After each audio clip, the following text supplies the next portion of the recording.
बोलिए प्रेम से श्री सदगुरु महाराज की जय। बुलंद आवाज में जय जयकार करें।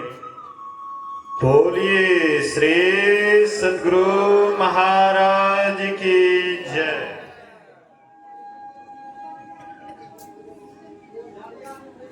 श्री सदगुरु महाराज की जय।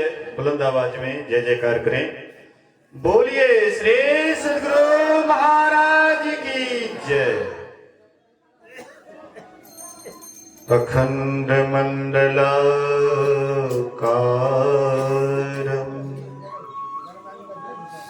व्याप्तं येन चराचरं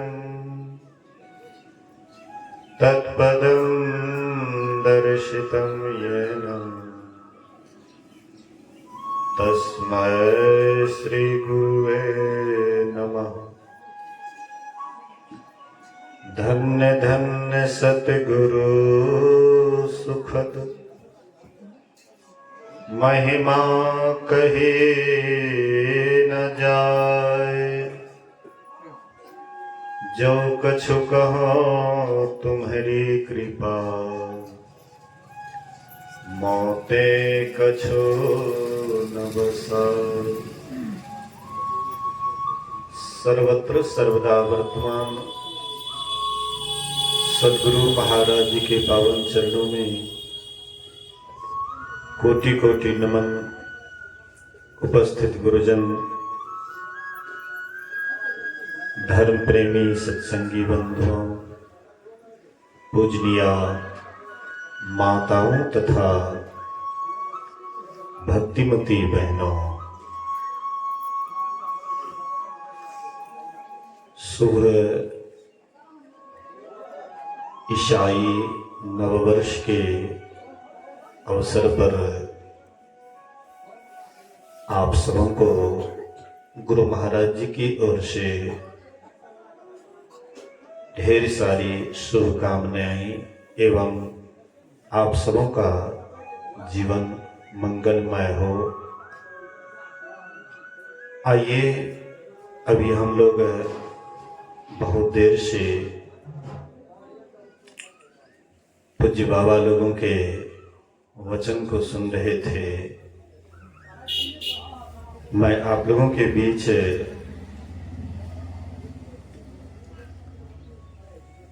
एक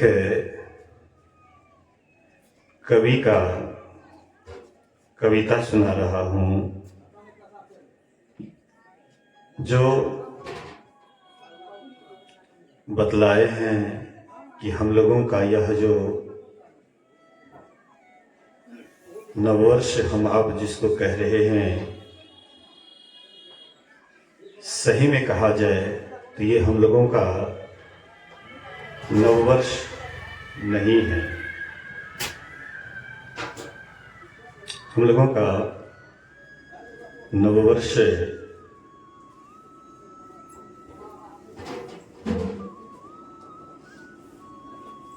जिस समय में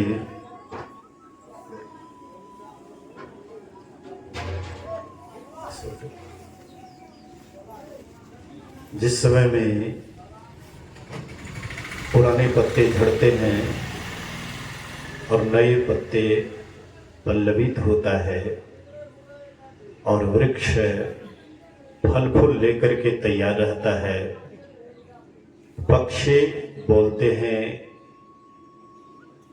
और सारे जीव जंतु बड़े खुश होते हैं, बड़े प्रसन्न होते हैं। असल में हम लोगों का नववर्ष वही है। आइए, बड़ा सुंदर ही कवि हम लोगों के बीच में वर्णन किए हैं।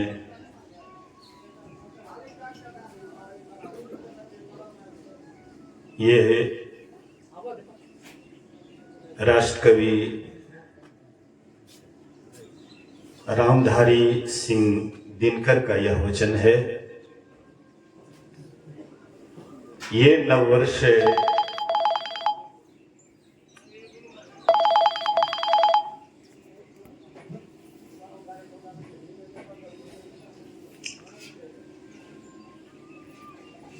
ये नववर्ष हमें स्वीकार नहीं है, अपना ये त्योहार नहीं है, अपनी ये तो रीत नहीं है, अपना ये व्यवहार नहीं।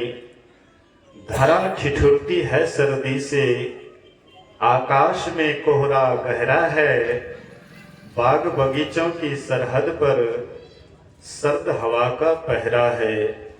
सुना है प्रकृति का आंगन, कुछ रंग नहीं उमंग नहीं, हर कोई है घर में दुबका हुआ, नववर्ष का ये कोई ढंग नहीं।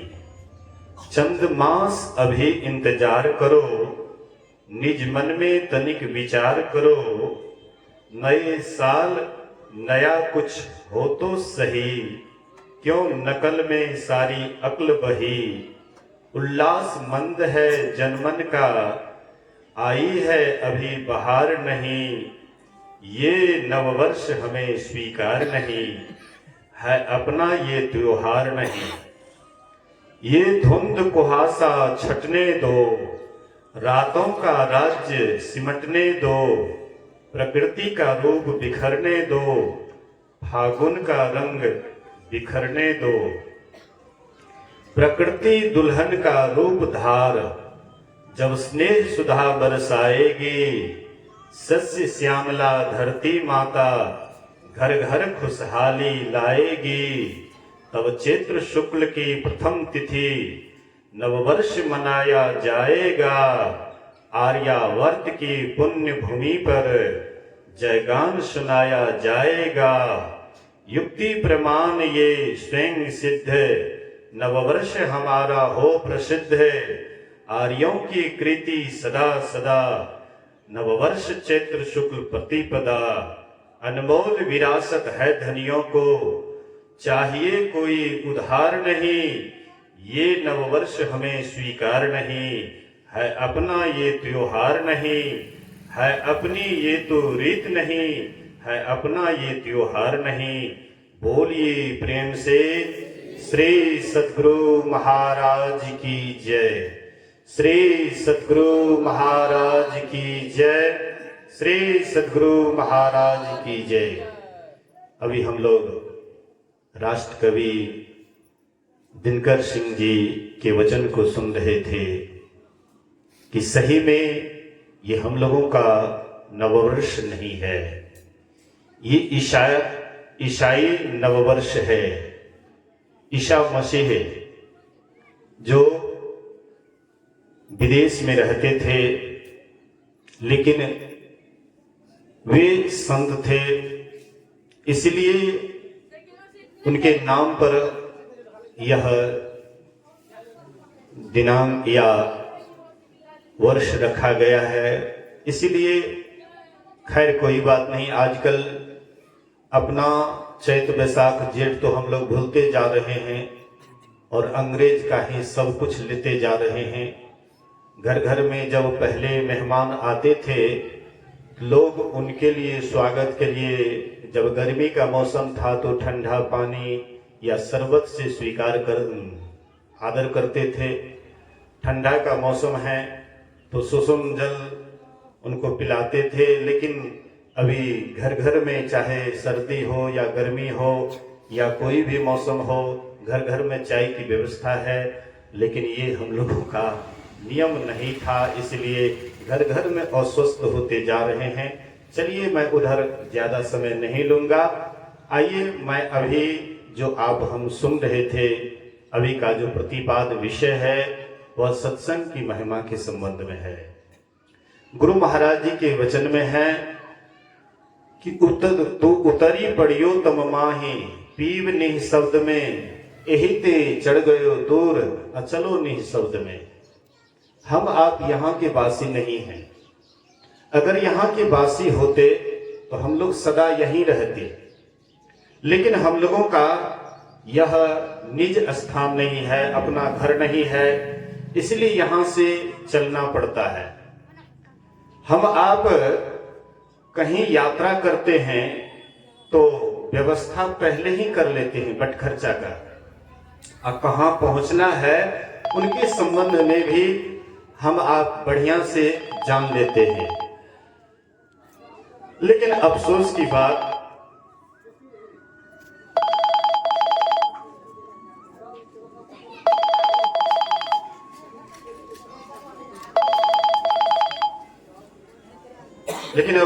बात है, हम आप और प्रबंध तो कर लेते हैं, लेकिन यहां से जब जाएंगे, यहां से जब निकलेंगे, उनके लिए कोई प्रबंध नहीं कर पाते हैं।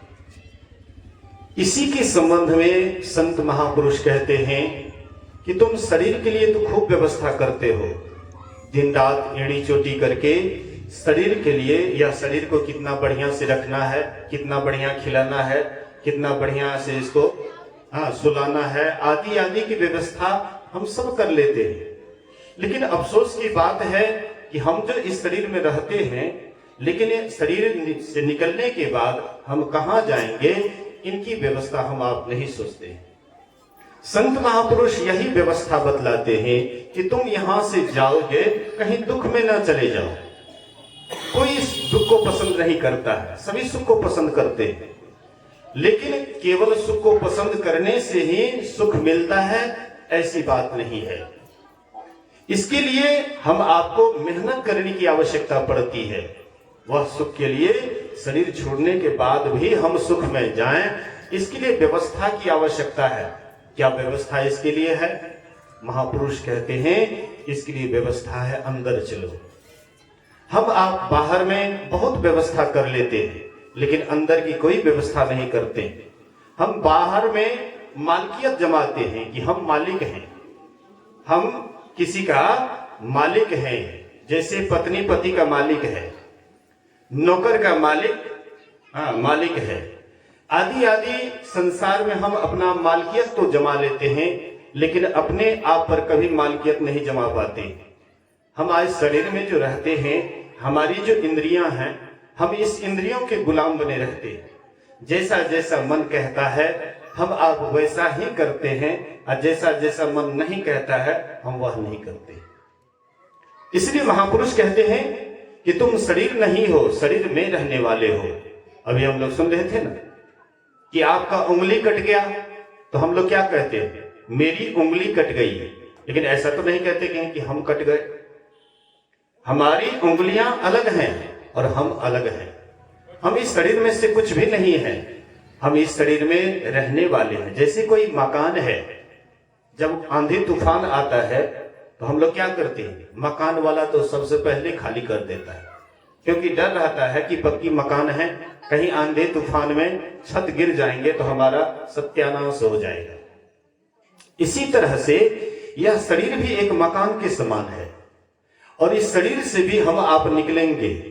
लेकिन हम आप कभी ऐसा नहीं सोचते हैं कि शरीर से निकलने के बाद कहां जाएंगे। अफसोस मूढ़ मन तो मुद्दत से सो रहा है। हम लोग आराम से सो रहे हैं। कहिएगा कि नहीं, हम तो सोए हुए नहीं हैं, हम तो जगे हुए हैं। ये जगना भी एक प्रकार का सोना है। हम लोग यही संसार में बहुत प्रकार के सपना देखते हैं, बहुत प्रकार का सपना देखते हैं। जैसे सपना में जब हम आप रहते हैं तो हम लोगों को कैसा बुझाता है, सपना सपना जैसे नहीं बुझाता है, सपना हकीकत बुझाता है।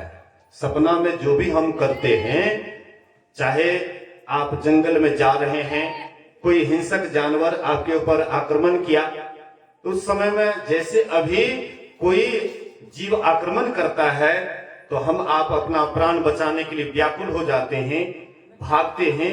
ऐसे सपना में भी तो वही करते हैं। जैसे सपना में हम आप करते हैं तो हकीकत बुझाता है, अभी जो हम आप कर रहे हैं महापुरुषों के दृष्टि में अभी ये भी सपना है। आप ऐसा नहीं सोचिएगा कि हम सत्संग में आ गए हैं, बेड़ा पार हो गया, सत का संग हो गया, बेड़ा पार हो गया और कुछ करना धरना नहीं है, ऐसा मत सोचिएगा। ये भी सत्संग एक सपने है, ये भी हकीकत नहीं है, असली ये भी नहीं है। हाँ, लेकिन यही स्थान एक है कि आपको असली स्थान का जगह बतलाता है। यही एक स्थान है जो सही रास्ता बतलाता है, सही जगह का पता बतलाता है। ये भी सत्संग एक सपना है। सपना में जो भी हम करते हैं तो सब सत्य प्रतीत होता है। अभी जो हम आप कर रहे हैं तो लगता है सब सत्य है, लेकिन इसको भी असत कहा है। महापुरुषों ने इसको भी असत कहा है। भगवान राम कहते हैं, गो गोचर जहाँ लगी मन जाई, असो सब माया जानहु भाई। तो अभी हमारी इंद्रियां जो कर रही है, जो सुन रही है, कान से सुनते हैं, आंख से देखते हैं, नाक से गंध लेते हैं, चमड़ा से स्पर्श करते हैं, जिह्वा से स्वाद लेते हैं, तो ये क्या सत्य है? आंख से हम लोग देख रहे हैं कि नहीं देख रहे हैं? जो कुछ भी दिखाई पड़ रहा है, देखते कितना बढ़िया से सजा हुआ है, आंख से देख रहे हैं, ये भी सपना है। सपना उसको कहते हैं कि एक जैसा नहीं रहता है। जैसे हम सपना देखते हैं और सपना में जिस समय में जो काम करते हैं तो हकीकत बुझाता है, लेकिन जगते हैं ना तब बुझाता है ये तो असत है, ये तो झूठा है। असत कब बुझाता है? जब सपना से जगते हैं। अभी हम लोग जो भी व्यवहार कर रहे हैं, पति पत्नी से प्रेम हो रहा है, या पिता पुत्र से प्रेम हो रहा है, या किसी के तरफ आपका किसी भी प्रकार से लगाव है, ये भी सपने हैं। हम लोग कहते नहीं ये तो हकीकत है। नहीं नहीं, ये भी सपना है।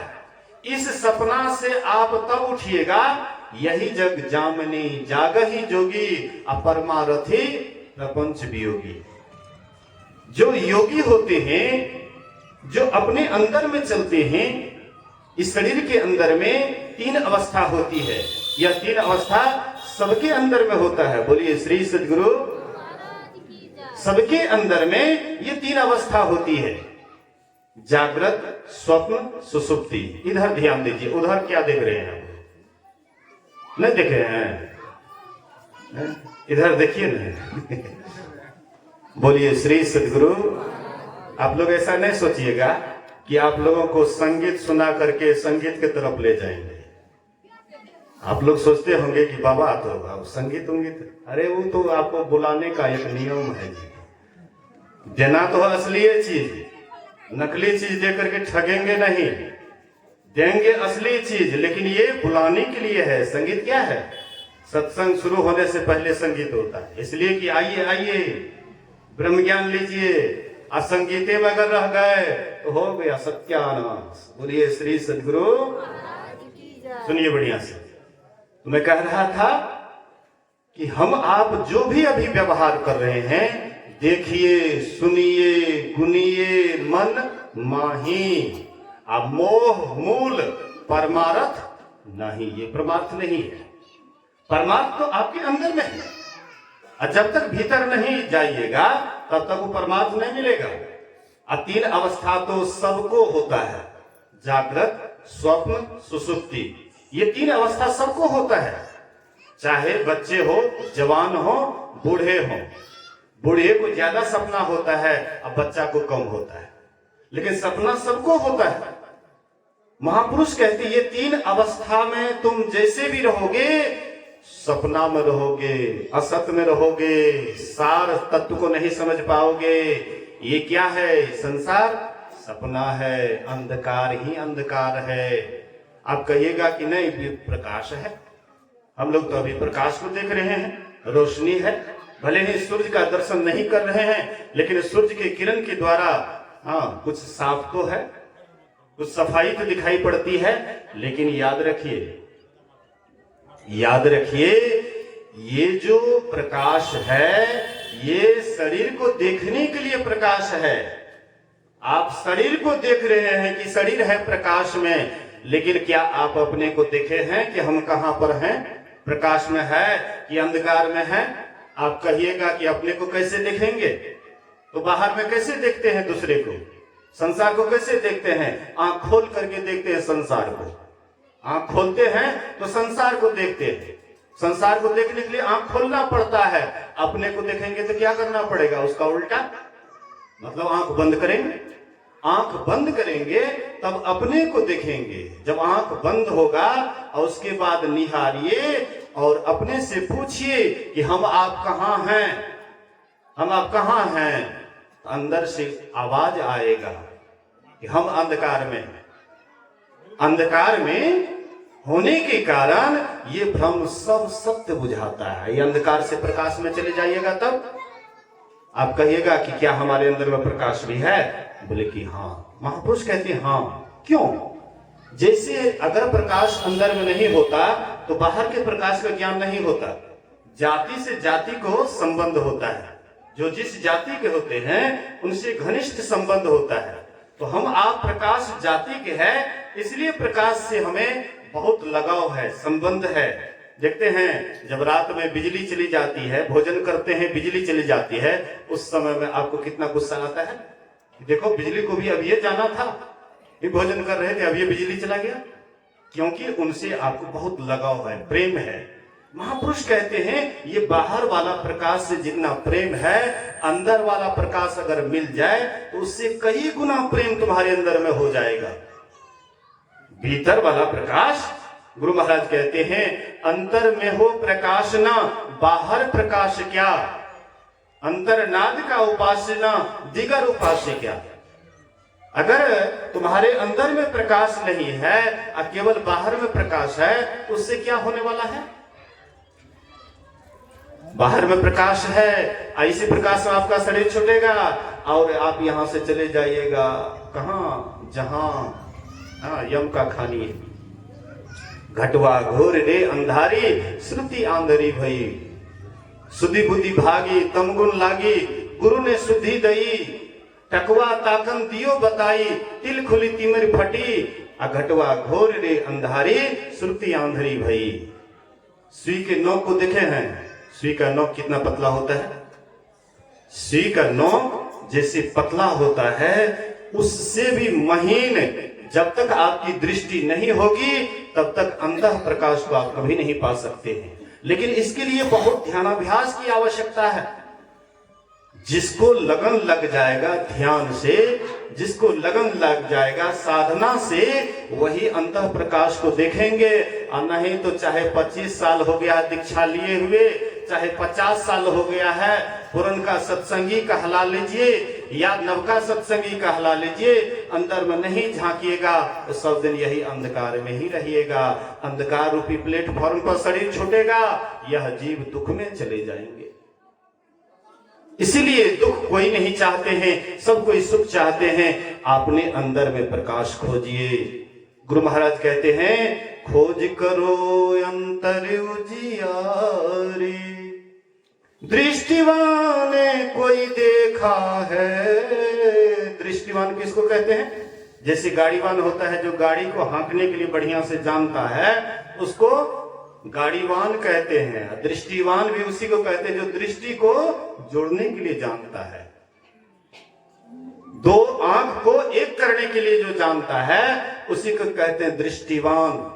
वही अपने अंदर में देखता है। क्या देखता है? गुरु भेदी का चरण सेव कर, भेद भक्त पा लेता है। निश दिन सुरत अधर पर कर कर, निशी दिन, निशी मतलब रात, दिन मतलब दिन। जो दिन रात अपने अधर पर ख्याल को टिका करके रखते हैं, यादस्त को टिका करके रखते हैं, उसी का अंधकार फट जाता है। उसी का अंधकार फटता है। अब तब आता है क्या? जब अंधकार फटता है तो आता है क्या? पीली नीली लाल सफेदी, स्याही सन्मुख आता है। आपके भीतर में जैसे 5 तत्व है, तो एक एक रंग, पांचों तत्व का एक एक रंग सामने में आता है। सृष्टि को आप तब उस समय पार करने लग जाते हैं, स्थूल शरीर संसार से ऊपर उठने लग जाते हैं, तब आपको 5 रंगा झालर आता है, जिसको मीराबाई कहते हैं कि पांचों बंद करुला सोहे मांग सिंदूर भरी, असेज सुखमनिया मीरा सोवे सुबह आज घड़ी। तो आपका शुभ घड़ी तब है जब अपने भीतर में पीली नीली लाल सफेदी स्याही सन्मुख आता है, और छट छट छट छट बिजली छटके भोर का तार दिखाता है। चंदा उगत उदय हो रवियों, धूर शब्द मिल जाता है, गुरु सतगुरु के चरण अधीनम, अगम भेद वह पाता है। विविध भांति के कर्म जगत में जीवन घेरी फंसाता है।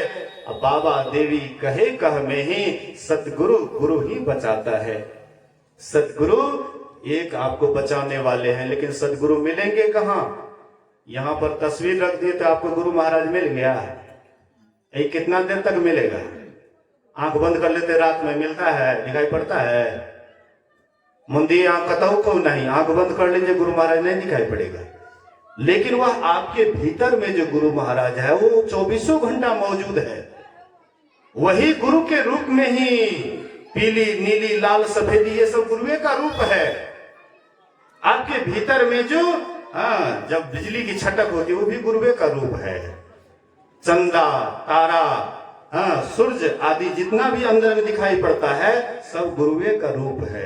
लेकिन इस रूप से विशेष रूप है वह बिंदु रूप। जब आपको मिल जाता है तो वहीं से सुख सिंधु की खिड़की दिखाई पड़ती है, वहीं पर परमात्मा का अनहद नाद सुनाई पड़ता है। ऐसे तो जो ध्यान बढ़िया से करते हैं तो अंधकार में भी शब्द होता है, लेकिन ये काला शब्द है और श्वेत शब्द आपके भीतर में जब बिंदु को पकड़ते हैं तो बिंदु का जब भेदन करते हैं तो परमात्मा का आवाज सुनाई पड़ता है। सुनता है गुरु ज्ञानी ज्ञानी, सुनता है गुरु ज्ञानी, सुनता है गुरु ज्ञानी ज्ञानी, सुनता है गुरु ज्ञानी। गगन में आवाज हो रही है झिनी झिनी झिनी झिनी झिनी झिनी, सुनता है गुरु ज्ञानी ज्ञानी, सुनता है गुरु ज्ञानी। कोई गुरु ज्ञानी जो अच्छे साधना करने वाले हैं, जो अच्छा ध्यान करने वाले हैं, उन्हीं के अंदर में परमात्मा का आवाज सुनाई पड़ता है। वही आवाज आपको सार शब्द से मिलाता है, वही सार शब्द अंत में परमात्मा से ले जाकर के मिला देते हैं। फिर आवागमन का सदा के लिए अंत हो जाता है। इन्हीं ज्ञान को समझिए और ज्ञान सब सुनने के लिए सुनिए, लेकिन भीतर मत बैठा करके रखिए। असली ज्ञान जो साधनात्मक बात है उसको गहराई से सोचिए, उस पर विचारिए, खूब मन लगा करके साधना कीजिएगा। इसी जन्म में आपको बहुत सारी अनुभूति होगी। तो इस बात को सुनना है, समझना है, जीवन में उतारना है। आइए बोलिए श्री सद्गुरु